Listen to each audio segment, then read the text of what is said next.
ಪರೀಕ್ಷೆ ಮತ್ತು ಮೌಲ್ಯ ನಿರ್ಣಯ ಮಂಡಳಿ ಮಲ್ಲೇಶ್ವರಂ ಬೆಂಗಳೂರು 3 ಮಾರ್ಚ್ ಏಪ್ರಿಲ್ 2024 ಪರೀಕ್ಷೆ 1ರಲ್ಲಿರ್ತಕ್ಕಂಥ ಗಣಿತದಲ್ಲಿರ್ತಕ್ಕಂಥ ಪ್ರಶ್ನೆ ಪತ್ರಿಕೆ ಮತ್ತು ಮಾದರಿ ಉತ್ತರಗಳನ್ನು ನೋಡೋಣ. ಆಲ್ರೆಡಿ ನಾನು ಕನ್ನಡ, ಇಂಗ್ಲೀಷ್, ಹಿಂದಿ ಮತ್ತು SSL ಹಾಕಿದ್ದೀನಿ. ಆಯಾ ವಿಷಯದ ತರಗತಿಯ ಪ್ಲೇಲಿಸ್ಟಲ್ಲಿ ಆ ಕ್ವಶನ್ ಪೇಪರ್ಸ್ ಇದ್ದಾವೆ. ಖಂಡಿತವಾಗಿ ಅವುಗಳನ್ನು ನೋಡಿ ನಿಮಗೆ ಯೂಸ್ ಆಗೇ ಆಗ್ತದೆ.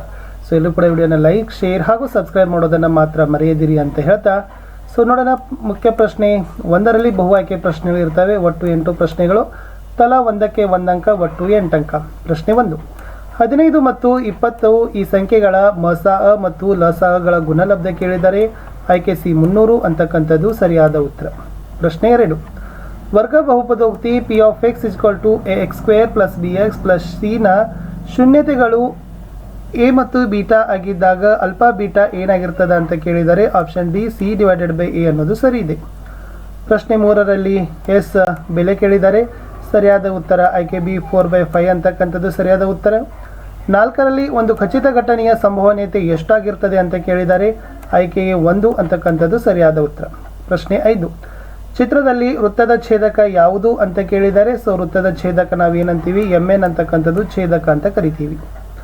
6ನೇ ಪ್ರಶ್ನೆ, ಪಾದದ ತ್ರಿಜ್ಯಗಳು r1 ಮತ್ತು r2 ಮತ್ತು ಎತ್ತರ h ಆಗಿರುವ ಶಂಕುವಿನ ಭಿನ್ನಕದ ಘನಫಲ ಏನಾಗಿರ್ತದೆ ಅಂತ ಕೇಳಿದರೆ option C 1/3 π r21 + r22 + r1 r2 × h ಅಂತಕ್ಕಂಥದ್ದೇ ಸರಿಯಾದ ಉತ್ತರ ಬರ್ತದೆ. 7ರಲ್ಲಿ 2x 26 ಇವು ಸಮಾಂತರ ಶ್ರೇಣಿಯಲ್ಲಿದ್ದರೆ ಎಕ್ಸನ ಬೆಲೆ ಎಷ್ಟಿರ್ತದೆ ಅಂತ ಕೇಳಿದರೆ 14. 8ರಲ್ಲಿ ಬೆಲೆ ಕೇಳಿದ್ದಾರೆ, ಸೊ ಬೆಲೆ ಬಂದ್ಬಿಟ್ಟು √3 ಅಂತಕ್ಕಂಥದ್ದು ಸರಿಯಾದ ಉತ್ತರ ಬರ್ತದೆ. ಇನ್ನು 1 ಅಂಕದ ಪ್ರಶ್ನೆಗಳಿರ್ತವೆ. ಒಟ್ಟಾರೆಯಾಗಿರ್ತಕ್ಕಂಥ 8 ಪ್ರಶ್ನೆಗಳು ಇರ್ತವೆ. ಸೊ ಇದಕ್ಕೂ ಕೂಡ ಪ್ರತಿ ಪ್ರಶ್ನೆಗೆ 1 ಅಂಕ. 9ನೇ ಪ್ರಶ್ನೆ, ಚಿತ್ರದಲ್ಲಿ ಎಸ್ ತ್ರಿಭುಜ ADE ಸಮಾಂತರ ತ್ರಿಭುಜ ABC ಮತ್ತು DE ಅನುಪಾತ BC = 2:3. ಆದರೆ ತ್ರಿಭುಜ ADE ವಿಸ್ತೀರ್ಣ ಭಾಗಿಸು ತ್ರಿಭುಜ ABCಯ ವಿಸ್ತೀರ್ಣವನ್ನು ಕಂಡುಹಿಡಿರಿ.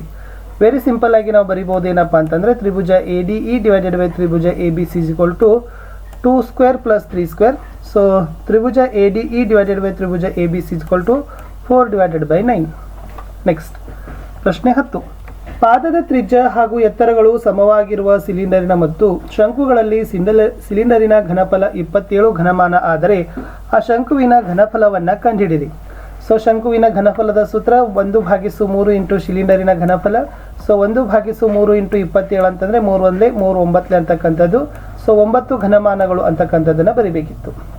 11ನೇ ಪ್ರಶ್ನೆ, 200 = 2m × 5n ಆದರೆ m ಮತ್ತು n ನ ಬೆಲೆಗಳನ್ನು ಕಂಡುಹಿಡಿಯಿರಿ. ಸೊ ಬರ್ಕೊಳ್ಳೋಣ. 200 = m/m × 5n. So 200 = 2:3 × 5:2. So m ಇಲ್ಲಿ ಎಷ್ಟಾಗಿರ್ತದೆ 3 ಮತ್ತು n 2 ಆಗಿರ್ತದೆ. ಸೊ 200ರ ಲಸಾವನ್ನು ತೆಗೆಯೋಣ. ಸೊ ಇದು ಏನಾಗಿರ್ತದೆ ಉತ್ತರ ಆಗಿರ್ತದೆ.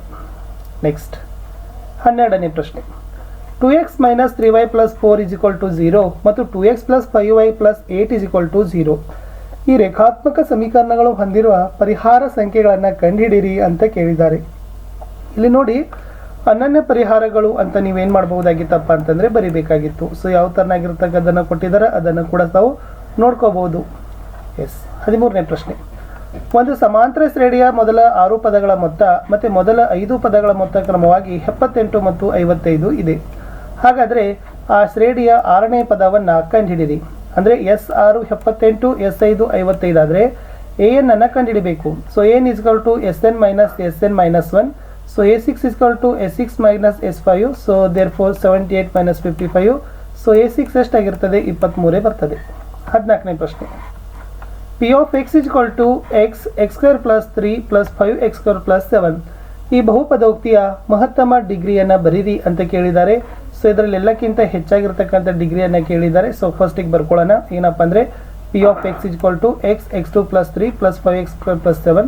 ಸೊ ಇದನ್ನು ಇನ್ನಷ್ಟು ಬಿಡಿಸಿ ಬರೆದಾಗ x³ + 3x + 5x² + 7 ಆಗ್ತದೆ. ಸೊ ದೊಡ್ಡ ಘಾತ ನಮ್ಗೆ ಯಾವ ಸಿಕ್ತು 3 ಅಂತಕ್ಕಂಥದ್ದು ಸಿಕ್ತು. 15ನೇ ಪ್ರಶ್ನೆ, ಒಂದು ವರ್ಗ ಸಮೀಕರಣದ ಶೋಧಕದ ಬೆಲೆಯು ಶೂನ್ಯವಾಗಿದ್ದಾಗ ಅದರ ಮೂಲಗಳ ಸ್ವಭಾವವನ್ನು ಕಂಡುಹಿಡಿಯಿರಿ ಅಂತ ಕೇಳಿದ್ದಾರೆ. ಅದರ ಮೂಲಗಳು ಯಾವತ್ತೂ ಸಮ ಮತ್ತು ವಾಸ್ತವನೇ ಆಗಿರ್ತವೆ. 16ನೇ ಪ್ರಶ್ನೆ, ಸೊ ಇದರ ಬೆಲೆಗಳನ್ನು ಕಂಡುಹಿಡಿಯಲಿಕ್ಕೆ ಕೇಳಿದರು. ಸೊ ಒಟ್ಟಾರೆ ಬೆಲೆಯನ್ನು ಕಂಡುಹಿಡಿದಾಗ ನಮ್ಗೆ ಎಷ್ಟು ಬರ್ತದಪ್ಪ ಅಂದರೆ 30 ಡಿಗ್ರಿ ಅಂತಕ್ಕಂಥದ್ದು ಬರ್ತದೆ. 17ನೇ ಪ್ರಶ್ನೆ, 2 ಅಂಕದ ಪ್ರಶ್ನೆಗಳು ಸ್ಟಾರ್ಟ್ ಆಯಿತು. 3 ಪ್ಲಸ್ ರೂಟ್ 2 ಒಂದು ಅಭಾಗಲಬ್ಧ ಸಂಖ್ಯೆ ಅಂತ ಸಾಧಿಸಿ. ಸೊ ಮೊದಲು ಬರ್ಕೊಳ್ಳೋಣ. 3 ಪ್ಲಸ್ ರೂಟ್ 2 ಒಂದು ಭಾಗಲಬ್ಧ ಸಂಖ್ಯೆ ಅಂತ ಊಹಿಸ್ಕೊಳ್ಳೋಣ. ಆಗ 3 plus root 2 is equal to A divided by B ಆಗುವಂತೆ ಎ ಮತ್ತು ಬಿಗಳು B is not equal to 0 ಸಹ ಅವಿಭಾಜ್ಯಗಳಾಗಿವೆ. ಮರುಜೋಡಿಸಿದಾಗ root 2 is equal to A divided by B minus 3 root 2 is equal to A minus 3b divided by B. ಅಂದರೆ A ಮತ್ತು ಬಿಗಳು ಪೂರ್ಣಾಂಕಗಳಾಗಿರೋದ್ರಿಂದ A minus 3b divided by B ಯು ಭಾಗಲಬ್ಧ ಸಂಖ್ಯೆ ಆಗಿದೆ. ಹಾಗೆ ರೂಟ್ 2 ಕೂಡ ಒಂದು ಭಾಗಲಬ್ಧ ಸಂಖ್ಯೆನೇ. ಆದರೆ ರೂಟ್ 2 ಒಂದು ಭಾಗಲಬ್ಧ ಸಂಖ್ಯೆ ಎಂಬ ಸಂಗತಿ ಸತ್ಯ ಸಂಗತಿಗೆ ವಿರುದ್ಧ. So therefore 3 plus root 2 ಒಂದು ಭಾಗಲಬ್ಧ ಸಂಖ್ಯೆ ಎಂಬ ನಮ್ಮ ಊಹೆ ತಪ್ಪು. ಸೊ 3 ಪ್ಲಸ್ ರೂಟ್ 2 ಒಂದು ಅಭಾಗಲಬ್ಧ ಸಂಖ್ಯೆ ಅಂತ ನಾವೇನು ಮಾಡ್ಬೋದು, ಬರಿಬೋದು. 18ನೇ ಪ್ರಶ್ನೆ. ಕೊಟ್ಟಿರೋ ರೇಖಾತ್ಮಕ ಸಮೀಕರಣಗಳ ಜೋಡಿಯನ್ನು ವರ್ಜಿಸೋ ವಿಧಾನದಿಂದ ಬಿಡಿಸಿ 2x plus y is equal to 8 3x minus y is equal to 7 ಬರ್ಕೊಳ್ಳೋಣ. 2x plus y is equal to 8 3x minus y is equal to 7 ಎರಡನ್ನು ಕೂಡಿಸೋಣ. 5x ಬತ್ತು, y ಹೋತು, 15 ಉಳಿತು. ಹಾಗಾದರೆ 5x ಇಸ್ ಈಕ್ವಲ್ ಟು 15 ಆಯಿತು. ಎಕ್ಸ್ ಹೊರಗಡೆ ತೆಗೆಯೋಣ. 15 divided by 5 ಆಯಿತು. X ಎಷ್ಟಾಯಿತು, 3 ಆಯಿತು. ಈಗ ಎಕ್ಸ್ನ ಬೆಲೆ 3 ಅನ್ನೋದನ್ನು 2x plus y is equal to 8ನಲ್ಲಿ ತುಂಬೋಣ. ಅವಾಗ ಏನಾಗ್ತದೆ, 3 plus y is equal to 8 ಆಗ್ತದೆ. ಅಂದರೆ 2 3 6 ಆಗ್ತದೆ. ಈ 6 ಈ ಕಡೆ ಹೋತಂದ್ರೆ ಎಷ್ಟು ಬತ್ತಪ್ಪ ಅಂತಂದರೆ 8ರಲ್ಲಿ 6 ಹೋತಂದ್ರೆ 2 ಅಂತಕ್ಕಂಥದ್ದು ಉಳಿತದೆ. ಸೊ ಎಕ್ಸ್ ಬೆಲೆ 3 ಬತ್ತು, ವೈನ ಬೆಲೆ 2 ಅಂತಕ್ಕಂಥದ್ದು ಬತ್ತು. 19ನೇ ಪ್ರಶ್ನೆ. 1 5 9 ಈ ಸಮಾಂತರ ಶ್ರೇಣಿಯ ಮೊದಲ 20 ಪದಗಳ ಮೊತ್ತವನ್ನು ಸೂತ್ರ ಉಪಯೋಗಿಸಿ ಕಂಡುಹಿಡಿಯಿರಿ. ಶ್ರೇಣಿ ಬರ್ಕೊಳ್ಳೋಣ. 1 5 9 ಡ್ಯಾಶ್ ಡ್ಯಾಶ್ ಡ್ಯಾಶ್ S20 ಕಂಡುಹಿಡಿಬೇಕು. A1 D4 N20 ಆಗ್ತದೆ. ಸೊ SN ಸೂತ್ರ ಹಾಕಬೇಕು. N divided by 2 2A plus N minus 1 into D. So ಬೆಲೆಗಳನ್ನು ಆದೇಶಿಸಿದಾಗ ನಮಗೆ ಉತ್ತರ ಎಷ್ಟು ಬರಬೇಕು, 780 ಅನ್ನೋದು ಬರಬೇಕು. 20ನೇ ಪ್ರಶ್ನೆ. 2x² minus 3x minus 1 is equal to 0 ಈ ವರ್ಗ ಸಮೀಕರಣದ ಮೂಲಗಳನ್ನು ವರ್ಗ ಸಮೀಕರಣದ ಸೂತ್ರ ಉಪಯೋಗಿಸಿ ಕಂಡುಹಿಡಿಯಿರಿ ಅಂತ ಕೇಳಿದ್ದಾರೆ.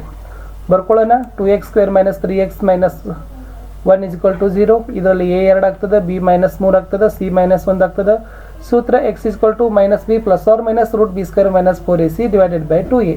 ಸೊ ಇದರಲ್ಲಿ ನಾವು ಬೆಲೆಗಳನ್ನು ತುಂಬಿದಾಗ ನಮಗೆ ಎಷ್ಟು ಉತ್ತರ ಬರ್ತದಪ್ಪ ಅಂತಂದರೆ x is equal to 3 plus root 17 divided by 4 or x is equal to 3 minus root 17 divided by 4 ಅನ್ನೋದು ಬರಬೇಕು. ಇನ್ನು 21ರಲ್ಲಿ ಸಾಧಿಸಿ ಅಂತ ಕೇಳಿದ್ದಾರೆ. ಫಸ್ಟ್ ಈ ಲೆಕ್ಕ ನೋಡ್ಕೊಳ್ರಿ, ಓಕೆನಾ. ಸೊ ಇದು ಲೆಕ್ಕ ಏನು ಮಾಡಿದ್ದಾರೆ, ಸೊ ಇಷ್ಟು LHS ದಿಂದ ತೆಗೆದುಕೊಂಡು ಏನು ಮಾಡಿದ್ದಾರೆ, RHS ವರೆಗೂ ಕೂಡ ಸಾಧಿಸಿದ್ದಾರೆ. ಇದು ಲೆಕ್ಕ ಇತ್ತು. ಇನ್ನು ಸೆಕೆಂಡ್ ಲೆಕ್ಕ ಇದೆ ನೋಡಿ, ಇದು sin 20 ಅಂತಕ್ಕಂಥ ಸಾಧಿಸಿ ಅಂತ ಕೇಳಿದ್ದಾರೆ. ಸೊ ಇದ್ರ ಲೆಕ್ಕ ಏನಾಗಿದೆಪ್ಪ ಅಂದರೆ ಇದು ಇದೆ, LHS is equal to RHS ಅಂತ ಬರೆದು sin 90 ಡಿಗ್ರಿ ಅಂತಕ್ಕಂಥದ್ದು ಏನು ಮಾಡಿದ್ದಾರಪ್ಪ ಅಂದರೆ ಪ್ರೂವನ್ನು ಮಾಡಿದ್ದಾರೆ. 22ನೇ ಪ್ರಶ್ನೆ. ಚಿತ್ರದಲ್ಲಿ ಕೊಟ್ಟಿರೋ ನಕ್ಷೆ ಸಹಾಯದಿಂದ P ಮತ್ತು Q ಬಿಂದುಗಳ ನಿರ್ದೇಶಾಂಕಗಳನ್ನು ಕಂಡುಹಿಡಿಯಿರಿ. PQನ ಉದ್ದವನ್ನು ದೂರ ಸೂತ್ರ ಉಪಯೋಗಿಸಿಯನ್ನು ಕಂಡುಹಿಡಿಯಿರಿ ಅಂತ ಕೇಳಿದ್ದಾರೆ. ಸೊ ನೋಡಿ ಇದರಲ್ಲಿ ಬರ್ಕೊಳ್ಳೋಣ. P11 Q54 ದೂರ ಕಂಡುಹಿಡಿತಕ್ಕಂಥ ಸೂತ್ರ PQ is equal to root x² minus x1 whole square plus y2 minus y1 whole square ಅಂತಕ್ಕಂಥ ಸೂತ್ರವನ್ನು ಹಾಕಬೇಕು. ಆವಾಗ ಸೂತ್ರ ಹಾಕಿದಾಗ ನಮ್ಗೆ ಒಟ್ಟಾರೆ ಎಷ್ಟು ಉತ್ತರ ಬರ್ತದಪ್ಪ ಅಂದ್ರೆ 5 ಮಾನಗಳು ಅಂತಕ್ಕಂಥದ್ದು ಉತ್ತರ ಬರಬೇಕು. ನೆಕ್ಸ್ಟ್ ಇನ್ನೊಂದು ಪ್ರಶ್ನೆ ಇದೆ ಇದರಲ್ಲಿ ನೋಡಿ. 4 ಮೈನಸ್ 3 ಮತ್ತು 8 5 ಬಿಂದುಗಳನ್ನು ಸೇರಿಸೋ ರೇಖಾಖಂಡವನ್ನು ಆಂತರಿಕವಾಗಿ 3:1ರಲ್ಲಿ ವಿಭಾಗಿಸುವ ಬಿಂದುವಿನ ನಿರ್ದೇಶಾಂಕಗಳನ್ನು ಕಂಡುಹಿಡಿಯಿರಿ ಅಂತ ಕೇಳಿದ್ದಾರೆ. ಸೊ ಇದರಲ್ಲಿ ಏನಾಗ್ತದಪ್ಪ ಅಂತಂದರೆ ಈ ಥರ ಬರ್ಕೊಂಡು ನೀವು ಏನು ಮಾಡಬೇಕು, ಸೂತ್ರವನ್ನು x7 ಮತ್ತು y3 ಅಂತಕ್ಕಂಥದ್ದು ಉತ್ತರ ನೀವೇನು ಮಾಡಬೇಕಾಗಿತ್ತಪ್ಪ ಅಂತಂದರೆ ಅಲ್ಲಿ ಬರಬೇಕಿತ್ತು. 23ನೇ ಸೂತ್ರ. ಪ್ರಶ್ನೆ. ಒಂದು ಬುಟ್ಟಿಯಲ್ಲಿ 36 ಮಾವಿನ ಹಣ್ಣುಗಳಿವೆ. ಅವುಗಳನ್ನು 1/4 ಭಾಗದಷ್ಟು ಹಣ್ಣುಗಳು ಕೊಳೆತಿವೆ ಮತ್ತು ಉಳಿದವು ಚೆನ್ನಾಗಿವೆ. ಬುಟ್ಟಿಯಿಂದ ಯಾದೃಚ್ಛಿಕವಾಗಿ ಒಂದು ಮಾವಿನ ಹಣ್ಣನ್ನು ಹೊರತೆಗೆದಾಗ ಅದು ಚೆನ್ನಾಗಿರುವ ಸಂಭವನೀಯತೆಯನ್ನು ಕಂಡುಹಿಡಿಯಿರಿ ಅಂತ ಏನು ಮಾಡಿದ್ದಾರೆ ಕೇಳಿದ್ದಾರೆ. ಸೊ ಒಟ್ಟು ಮಾವಿನ ಹಣ್ಣುಗಳ ಸಂಖ್ಯೆ 36, n of x is equal to 36. So ಒಟ್ಟಾರೆಯಾಗಿರ್ತಕ್ಕಂಥ ಉತ್ತರ ಎಷ್ಟು ಬರಬೇಕಪ್ಪ ಅಂತಂದರೆ p of a is equal to 3 divided by 4 ಅಂತಕ್ಕಂಥದ್ದು ಉತ್ತರ ನಿಮ್ದು ಏನಾಗಬೇಕಾಗಿತ್ತು, ಬರಬೇಕಿತ್ತು. 24ನೇ ಪ್ರಶ್ನೆಗೆ ಹೋಗೋಣ. 3.5 ಸೆಂಟಿಮೀಟರ್ ತ್ರಿಜ್ಯವಿರುವ ವೃತ್ತವನ್ನು ರಚಿಸ್ರಿ ಮತ್ತು ಸ್ಪರ್ಶಕಗಳ ನಡುವಿನ ಕೋನ 60 ಡಿಗ್ರಿ ಕೋನ ಇರುವಂತೆ ವೃತ್ತಕ್ಕೆ ಒಂದು ಜೊತೆ ಸ್ಪರ್ಶಕಗಳನ್ನು ರಚಿಸ್ರಿ ಅಂತ ಕೇಳಿದರೆ ತ್ರಿಜ್ಯ 3.5 ಸೆಂಟಿಮೀಟರ್ ಇರಬೇಕು. ತ್ರಿಜ್ಯದ ನಡುವಿನ ಕೋನ 180 ಡಿಗ್ರಿ ಮೈನಸ್ 60 ಅಂದರೆ 120 ಡಿಗ್ರಿ ಅಂತಕ್ಕಂಥದ್ದು ಬರಬೇಕು. ನೆಕ್ಸ್ಟ್ 3 ಅಂಕದ ಪ್ರಶ್ನೆಗೆ ಹೋಗೋಣ. 25ನೇ ಪ್ರಶ್ನೆ. ಬಹುಪದೋಕ್ತಿ p of x is equal to x³ plus 3x² plus 4x plus 5 ಅನ್ನು g of x is equal to x² minus x plus 1 ರಿಂದ ಭಾಗಿಸಿ ಮತ್ತು ಭಾಗಲಬ್ಧ ಕ್ಯೂ ಆಫ್ ಎಕ್ಸ್ ಹಾಗೂ ಶೇಷ ಆರ್ ಆಫ್ ಎಕ್ಸ್ಗಳನ್ನು ಏನು ಮಾಡಬೇಕಂತಾರೆ ಕಂಡುಹಿಡಿಬೇಕು ಅಂತ ಕೇಳಿದ್ದಾರೆ. ಈ ಲೆಕ್ಕ ಇಲ್ಲಿದೆ. P of X is equal to X cube plus 3x square plus 4x plus 5. So ಒಟ್ಟಾರೆಯಲ್ಲಿ ಕ್ಯೂ ಆಫ್ ಎಕ್ಸ್ ಕಂಡುಹಿಡಬೇಕು, ಆರ್ ಆಫ್ ಎಕ್ಸ್ ಕಂಡುಹಿಡಬೇಕು. ಸೊ ಇದನ್ನು ಕಂಡುಹಿಡಿದಾಗ ಎಷ್ಟು ಬರ್ತದಪ್ಪ ಅಂತಂದ್ರೆ Q of X X plus 4 ಬರಬೇಕು, ಆರ್ ಆಫ್ ಎಕ್ಸ್ ಅಂತಕ್ಕಂಥದ್ದು 7x ಪ್ಲಸ್ 1 ಅಂತಕ್ಕಂಥದ್ದು ಬರಬೇಕು. ಸ್ವಲ್ಪ ಲೆಕ್ಕ ಚೆನ್ನಾಗಿ ತಾವೇನು ಮಾಡಿ ಅಂತಂದರೆ ನೋಡಿಕೊಂಡು ಲೆಕ್ಕವನ್ನು ಬಿಡಿಸ್ಕೊಡ್ರಿ. ಇನ್ನೊಂದು ಪ್ರಶ್ನೆಗೆ ಹೋಗೋಣ. ಎಸ್, ಬಹುಪದೋಕ್ತಿ P of X is equal to X cube plus 4x square plus 5x minus 2 ಅನ್ನು ಬಹುಪದೋಕ್ತಿ ಜಿ ಆಫ್ ಎಕ್ಸ್ನಿಂದ ಭಾಗಿಸಿದಾಗ ಭಾಗಲಬ್ಧ ಕ್ಯೂ ಆಫ್ ಎಕ್ಸ್ ಮತ್ತು ಶೇಷ ಆರ್ ಆಫ್ ಎಕ್ಸ್ಗಳನ್ನು ಕ್ರಮವಾಗಿ X square minus X plus 2ಗಳು ಮತ್ತೆ 4 ಆಗಿವೆ. ಹಾಗಾದರೆ ಜಿ ಆಫ್ ಎಕ್ಸನ್ನು ಏನು ಮಾಡಬೇಕಾಗಿತ್ತಪ್ಪ ಅಂತಂದರೆ ಕಂಡುಹಿಡಿಯಿರಿ ಅಂತ ಏನು ಮಾಡಿದ್ದಾರೆ, ಪ್ರಶ್ನೆಗಳನ್ನು ಕೇಳಿದ್ದಾರೆ. ಸೊ ಈ ಪ್ರಶ್ನೆ ಉತ್ತರ ಏನು ಮಾಡಬೇಕಾಗಿತ್ತು, ಈ ತನಾಗಿರ್ತಕ್ಕಂಥ ಬರಬೇಕಾಗಿತ್ತು. ಅವ್ರು ಕೊಟ್ಟಿದ್ದಾರೆ P of X is equal to X cube plus 4x square plus 5x minus 2 ಅಂತ ಇದೆ. ಸೊ ಜಿ ಆಫ್ ಎಕ್ಸನ್ನು ಕಂಡುಹಿಡಬೇಕು. ಒಟ್ಟಾರೆ ಆಗಿರ್ತಕ್ಕಂಥ ಜಿ ಆಫ್ ಎಕ್ಸ್ ಏನಾಗಿರ್ತದಪ್ಪ ಅಂದ್ರೆ ಇಷ್ಟು ಉತ್ತರ ನಿಮ್ದು ಏನಾಗಿರಬೇಕು, ಬರಬೇಕಿತ್ತು. ಮುಂದಿನ ಪ್ರಶ್ನೆ, ಸರಾಸರಿಯನ್ನು ಕಂಡುಹಿಡಬೇಕಾಗಿತ್ತು. ವರ್ಗಾಂತರ ಇದೆ, ಆವೃತ್ತಿ ಇದೆ, ಓಕೆನಾ. ಸೊ ವರ್ಗಾಂತರ ಮತ್ತು ಆವೃತ್ತಿ ಇದೆ, ಮಧ್ಯ ಬಿಂದುವನ್ನು ಕಂಡುಹಿಡಿತೀರಿ, ಎಕ್ಸ್ ಮತ್ತು ಎಫ್ಗಳನ್ನು ಕಂಡುಹಿಡಿತೀರಿ. ಸೊ ಒಟ್ಟಾರೆ ಹತ್ರ ಸರಾಸರಿ ಎಷ್ಟು ಬರಬೇಕಪ್ಪ ಅಂತಂದರೆ 13 ಅಂತಕ್ಕಂಥದ್ದು ಸರಾಸರಿಯಲ್ಲಿ ಏನಾಗಬೇಕಾಗಿತ್ತು, ಬರಬೇಕಿತ್ತು. ಇನ್ನು ಅದರಲ್ಲಿ ಬಹುಲಕ ಕಂಡುಹಿಡಿಯಿರಿ ಅಂತಕ್ಕಂಥ ಒಂದು ಪ್ರಶ್ನೆಯಲ್ಲಿ ವರ್ಗಾಂತರ ಮತ್ತು ಆವೃತ್ತಿಗಳನ್ನು ಕೊಟ್ಟಿದ್ದಾರೆ. ಸೊ ಈ ಕೋಷ್ಟಕವನ್ನು ಸ್ವಲ್ಪ ಕ್ಲಿಯರ್ ಆಗಿ ಅಬ್ಸರ್ವ್ ಮಾಡಿ.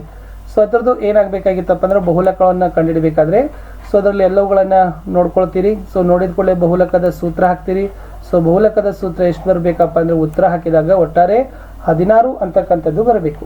ಮುಂದಿನ ಪ್ರಶ್ನೆ, ತ್ರಿಭುಜ ಎ ಬಿ ಸಿಯಲ್ಲಿ ಕೋನ A D C is equal to ಕೋನ ಬಿ ಎ ಸಿ ಆಗುವಂತೆ ಡಿ ಯು ಬಿ ಸಿ ಮೇಲಿನ ಒಂದು ಬಿಂದುವಾಗಿದೆ. ಹಾಗಾದರೆ A C square is equal to B C dot C D ಅಂತಕ್ಕಂಥ ಸಾಧಿಸಿ ಅಂತ ಕೇಳಿದ್ದಾರೆ. ಸೊ ಈ ತನಾಗಿರ್ತಕ್ಕಂಥ ತ್ರಿಭುಜ ಡ್ರಾ ಮಾಡಬೇಕು. ತ್ರಿಭುಜ ಎ ಬಿ ಸಿ ಮತ್ತು ಎ ಡಿ ಸಿಗಳಲ್ಲಿ ಅಂತಕ್ಕಂಥ ಬರೆದು ತಾವೇನು ಮಾಡಬೇಕಪ್ಪ ಅಂದರೆ ಸೊ ಈ ತನಾಗಿರ್ತಕ್ಕಂಥ ಕೋನ ನಿರ್ಧಾರಕ ಅಂಶಗಳನ್ನು ಹಾಕಿ ಸಾಧಿಸಬೇಕಿತ್ತು. ಇನ್ನೊಂದು ಪ್ರಶ್ನೆ ಬರ್ತದೆ ಅಲ್ಲಿ.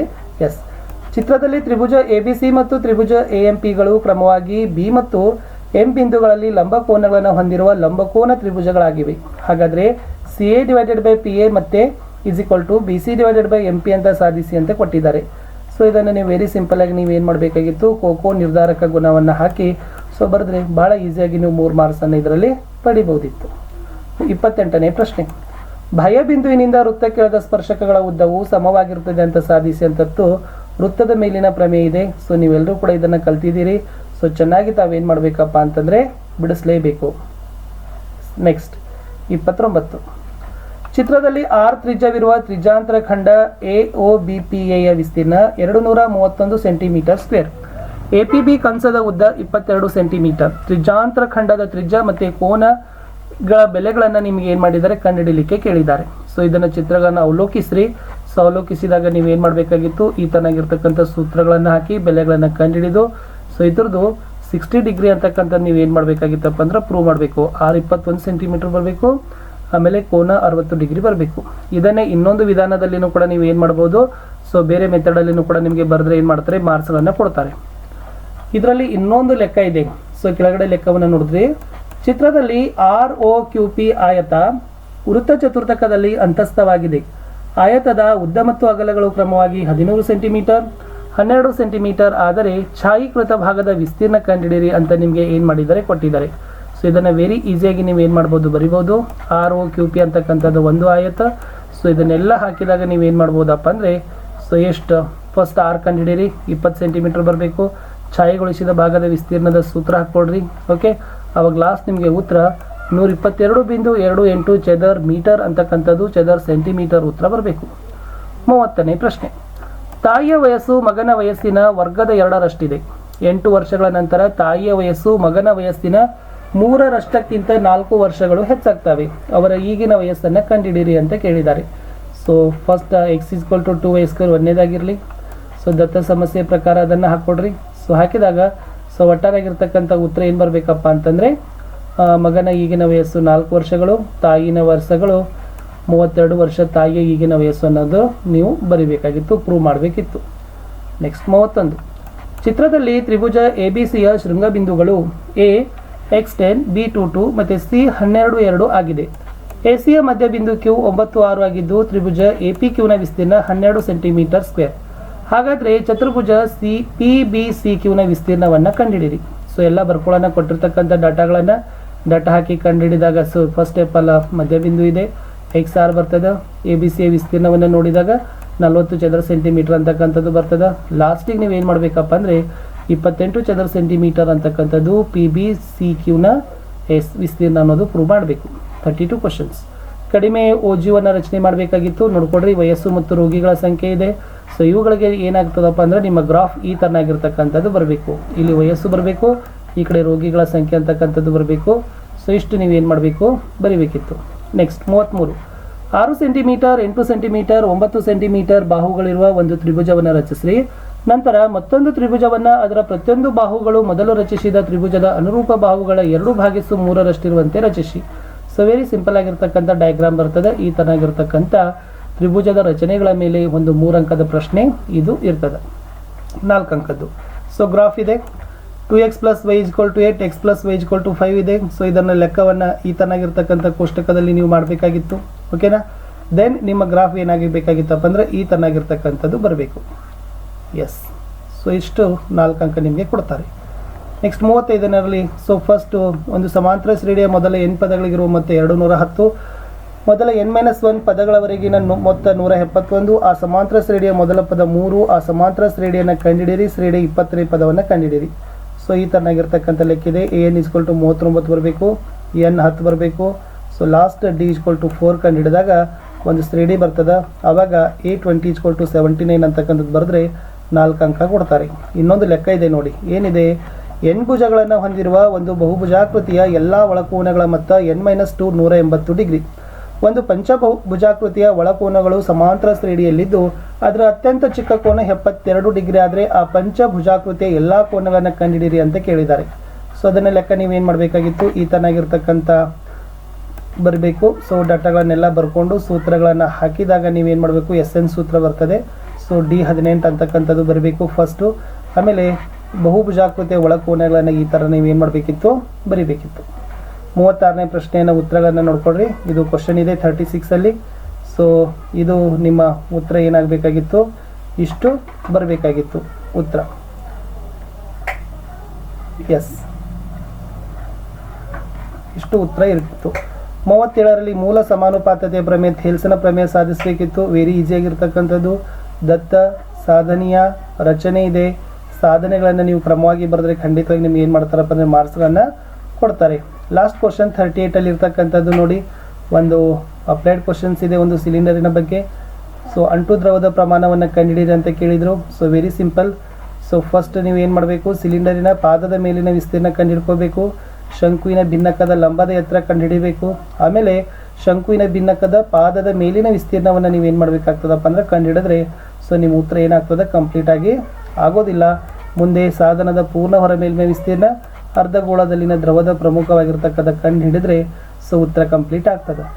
ಇಷ್ಟಿತ್ತು 2024ರ ಗಣಿತದ ಪರೀಕ್ಷೆ 1ರ ಪ್ರಶ್ನೆ ಪತ್ರಿಕೆ ಮತ್ತು ಮಂಡಳಿಯ ಉತ್ತರವನ್ನು ಇನ್ನೊಂದು ವಿಡಿಯೋದಲ್ಲಿ ಸಿಗ್ತೀನಿ. ಲೈಕ್, ಶೇರ್, ಸಬ್ಸ್ಕ್ರೈಬ್ ಮಾಡುವುದನ್ನು ಮಾತ್ರ ಮರೆಯದಿರಿ.